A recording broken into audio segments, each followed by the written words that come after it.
မှန်ပါပဲဗျာကြောက်ဆိုတာဖြတ်တိုင်းသာကောင်းနေဖားကန်းရောက်တဲ့သူတိုင်းတတိဖြစ်ကွန်ကြမှာဘောဆိုတဲ့စကားကလောကဒဏ်နဲ့ကြောက်လောကရဲ့သဘောတရားကိုကောင်းကောင်းကြီးဖော်ပြနေပါတယ်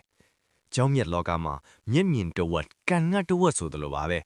အပြင်းခွန်ကြည့်ကောင်းတိုင်းအကျော်ငုတ်ပါတိုင်းလေအတွင်းသားကထင်းတလောက်လှခြင်းမဖလာတာပါကြောက်စိမ့်လောကရဲ့ခါတီးပေမဲ့ရင်ခွန်ဖို့ကောင်းတဲ့အချက်တွေကတော့ကြောက်မြတ်မှာမျက်နာမရှိချင်းဘလောက်ပဲကျွမ်းကျင်လေပညာရှင်ဖြစ်ပါစေအတွင်းသားကိုအတေးအချခံမှန်းဖို့ခက်ခဲပါတယ်စွန့်စားရမှု risk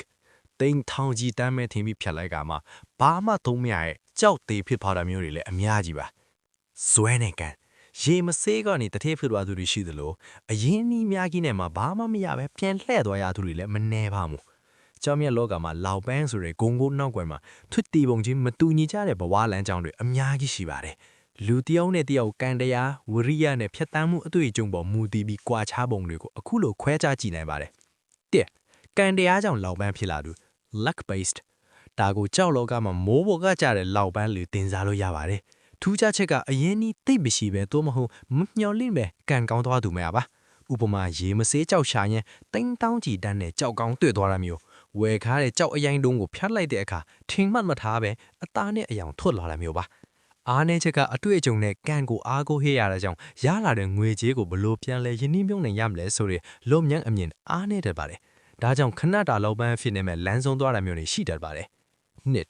조사မှုကြောင့်လောက်ပန်းဖြစ်လာသူ effort based ဒါကတော့တကယ်ကိုအခြေခံကနေ room ကန်ပြီးတက်လာသူတွေပါ